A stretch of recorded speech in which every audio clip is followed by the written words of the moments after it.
So we have a quick, fun entrance question for folks. It's always fun if you could use your mic to answer it. You can also use the chat. But the question is, what book would you recommend to others as vacation reading? So I know not everyone gets to go away for the holidays for vacation, but everyone can read a book. So what book would you recommend for others for vacation reading? So I posted it.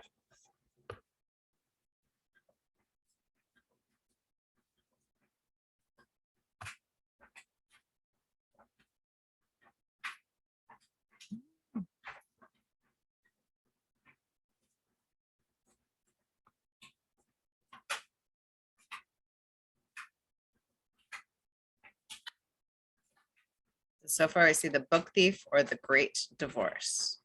I feel like I've heard of both. I don't remember what either of them are about.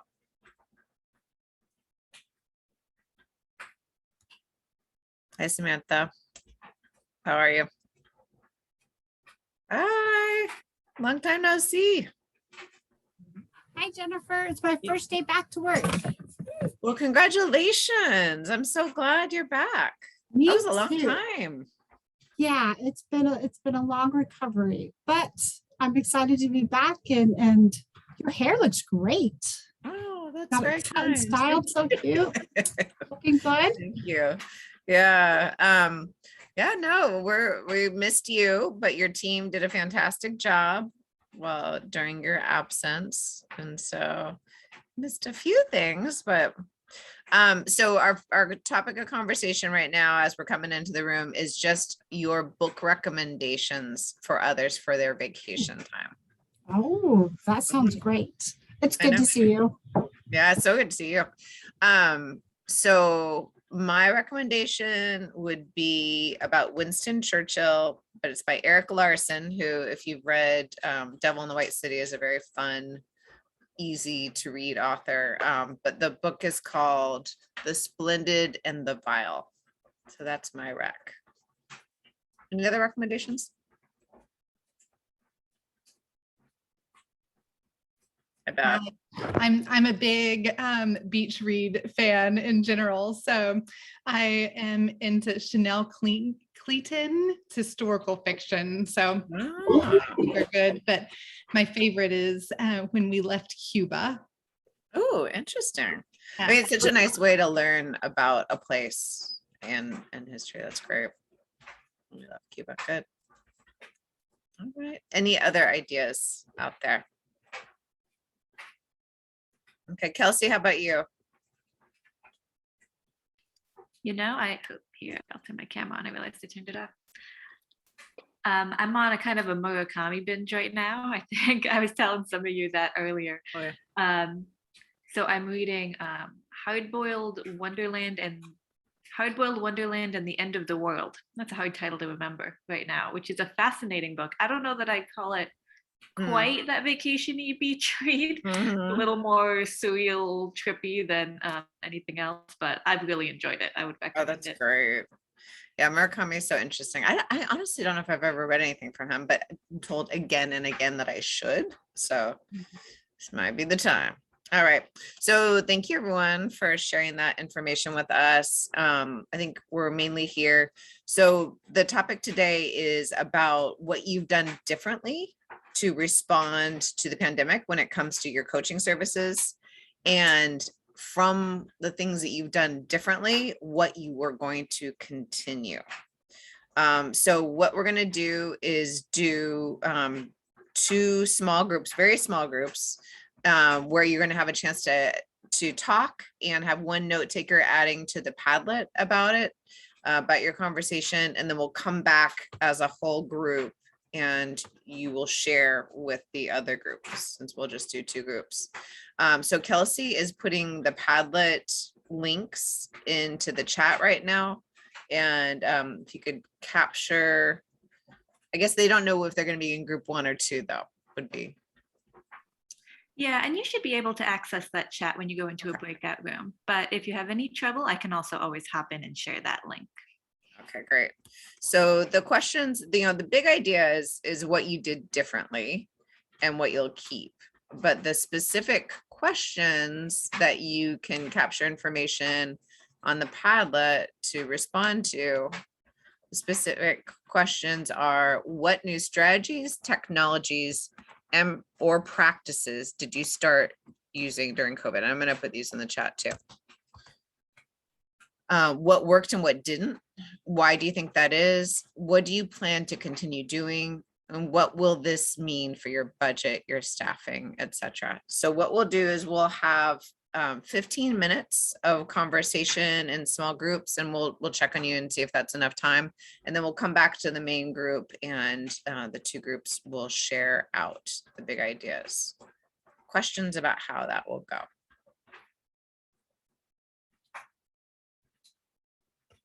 All right, Kelsey will break us out. All right. So why don't we start with the talkative group? We'll start with Samantha's group, whoever wants to report out about that. And you can share your screen if you want to show the Padlet for a visual. I would love to share my screen. Okay. So we got a little, let me see if I, And Kelsey, is everyone and allowed? you guys are all gone. Okay, can you see? Yep, it's coming. There it is. So I have also, what team were we? Were we group 1 or group 2? You were group 2, but I think ours are joint. I 100% took notes in group 1. So Yeah, no, apologies. it works. We had a lot of great discussion, but it wasn't totally as focused as maybe one would have hoped for us. We talked a lot about the virtual, as far as like new technology strategies, practices during COVID, how the virtual and even like hybrid options, we with even conferences, we're getting like higher participation because it's, not people having to take time off work, the lack of subs, travel, accommodations. Let's see. Modules. We talked about having modules like in Canvas available for training, and then even that addressing over here, also addressing the high turnover and staffing issues, instructional coaching module and coaching community of practice to address high turnover. I can't remember who said that though. Who said they had that? Was it Melanie or Kim? It was a mystery person. It was kind of like a combination. So it was kind of picking up from that great conversation that we had. Is we started doing the modules to help. So if there was teacher turnover, we would have something ready for them to go. And I loved that, especially because even we talked about how even like people who are working on this grant, like I've only been on it since February. Sid came in halfway through.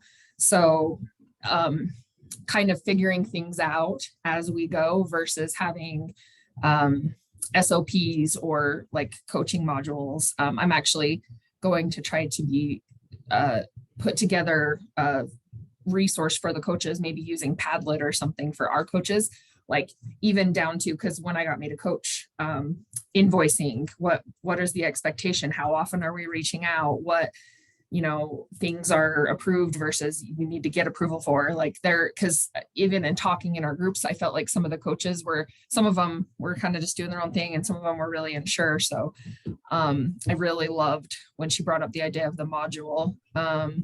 Coaching virtually with districts. Again, we have districts that are 2 or 3 hours away, and being able to group districts that are, all over the place, and then conducting it with a larger audience because of that virtual option. Yeah. Does that sound good? Did I miss anything vital, Earl? Samantha, you were awesome. I mean, you listened to everything that everybody said. We had great participation, and just having the community of practice, even though we didn't focus the whole time on the coaching, but just talking about what things that we were dealing with, and some of the ideas. We're all dealing with that crunch with budgets because we're not having any face-to-face, people aren't traveling. So now trying to take a look at how you're going to get districts to spend money. And so we had a great conversation on all that, which impacts coaching as well. And so Samantha did a great job, and we appreciate all the participation that occurred. Who's from Utah again? I forget. Oh, that's right. I'm sorry. That's right. We talked about the Ohio State University walking away with a Oh, win. yes. How we're gonna be, he's like, I feel really bad that I think you guys killed University of Oregon though, right? Wasn't that right? Yeah. Yeah. Yeah. So I feel good about that. I guess. All right. So let's look at the real group one. We didn't give ourselves a sassy name, so we'll have to. Ooh, there's Civic Network. Where are we? There we go. So I'm just gonna pick out some highlights. One, it was, and Annette, if you want to speak up too, to tell your own story, but I thought it was kind of, I could totally see it happening to me, where there was somebody else running statewide professional learning and they were getting much higher numbers in terms of participation. And so she was considering, what are they doing? I'm not doing. And it turned out they were paying for teacher attendance, which is real because they were doing it from 4:30 to 6 in the afternoon virtually. And, maybe you need a little incentive. I thought it was interesting using virtually doing the Critical Friends Network based on Laura I can't remember how she says her last name. Desimone's professional interactions. Annette, do you want to say anything else about that? Because I don't know if I could do that one justice. Just in a nutshell, if you synthesize her whole premise, is that she's saying when you come together, that there's no one leading authority in the discussion, that every single person is respected for what they bring to the table, with the expectation that we all have the opportunity to learn from each other. Got it. Okay, that's helpful. For Annette and myself and Earl and maybe a few others who have been with Sig Network for a long time, we did have her present before, and she said she'd be willing to come back. So if we ever have some big topics we want her to cover, we can invite her back. I think she's like Pennsylvania. We certainly do have better technology skills. It's something that made me think of Annette and I and a few others are reading a book called The Art of Gathering by Priya Parker. And it's been a really great read. I would definitely recommend it to everyone. It's kind of an interesting read, but it's definitely a work read. And one of the things she talks about is, and keeping in mind, she published right at the beginning of the pandemic. So she was not talking about virtual gatherings. She was talking about in-person gatherings. But a point she's making is that so much of the time is spent on the physical space and the food. And so little time is spent with preparing the participants for what they're going to do, and building the relationships with them during, putting thought in preparation to that. And I think that the virtual professional learning has really enabled us to do that, because there are only so many things you can do with Zoom. And I'm talking about like actual meetings, not modules kind of thing, but when you're actually meeting with people, there's only so many things you can do. And so it is all about how you prepare the people and how you build relationships once you're there. I think to me, it's become more front and center as a result of the virtual.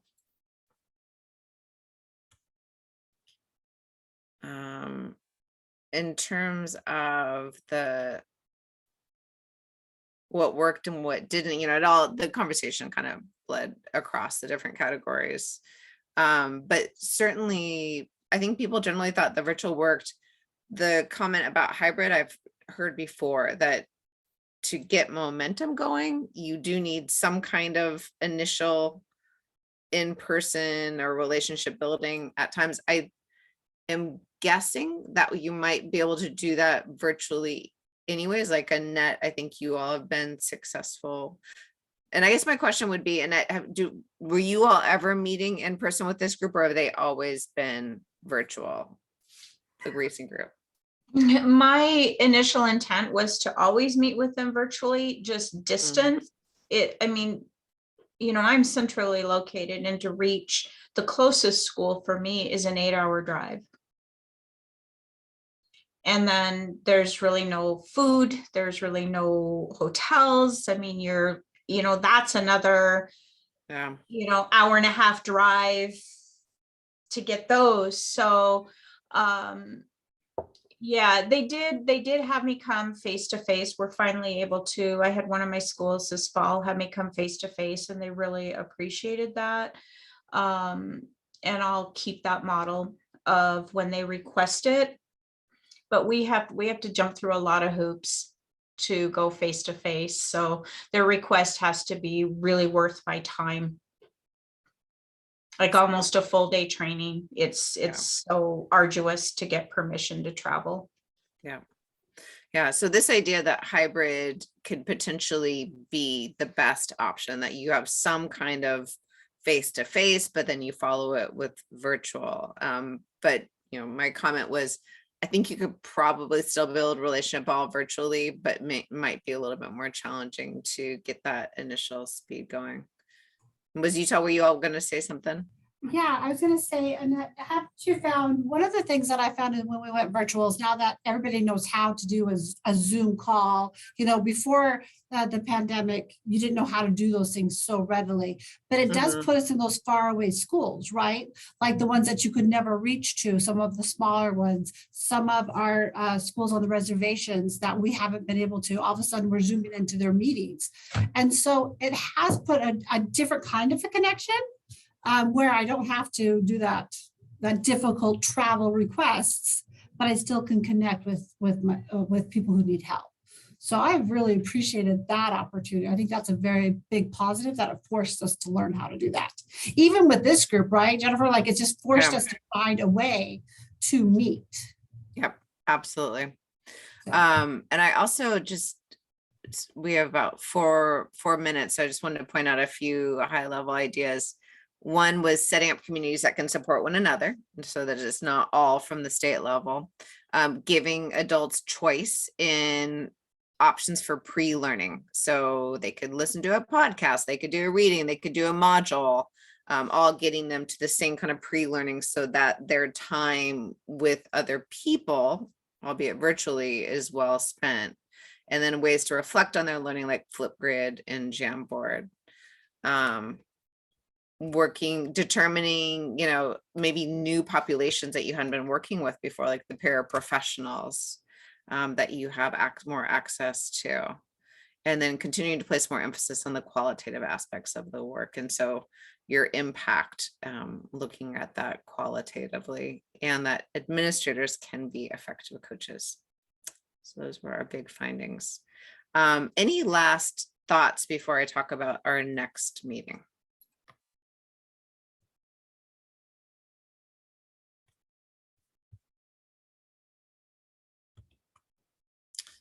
All right, so we had been the last time we met in this session, that those were both based on feedback that you all had provided about things that you still wanted to delve into. So last time we talked about evaluation practices and coaching. This time, obviously, people want to talk about the pandemic and what that means for the coaching work. Evaluation, that could be an entire year, 2 years, 3 years that we talk about evaluating coaching. So I don't know that just that one session was sufficient for everybody. So I'm trying to determine the best way to move forward in terms of what we want to focus on. you all could just put in the chat areas that you're still interested in, or we could create a real quick survey for you all. What do you think would be the best way to determine, we had been doing the book study, and now we've had topics that you all brought up that we've been covering. So as we move forward, determining the content that's most useful to you, would that be something that you just provide to us, or would you like to do a survey, or what's the best way to determine that?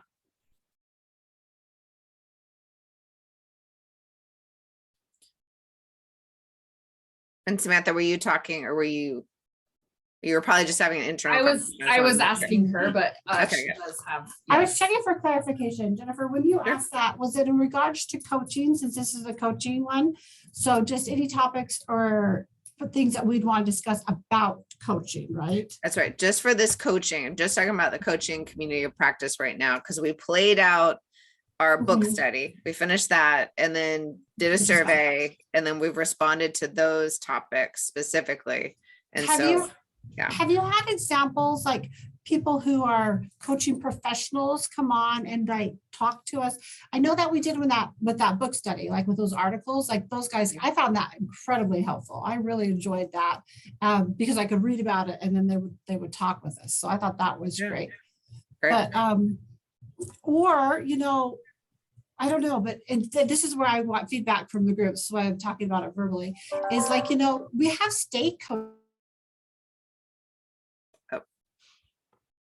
We lost him for the moment. All right, as Utah is hopefully coming back, a survey sounds good. I heard from one person.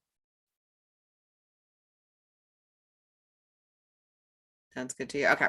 And you all can, like I said, just email me with ideas that you have, but we'll need to decide on the format and the topics and, just the normal stuff. We've had a couple of years of having a way forward, and now we've got to figure it out again. Great. Thanks, Melanie. And thank you everyone for sharing with each other, being open to conversation and having fun with it. I appreciate it. And you will hear from us soon. Okay.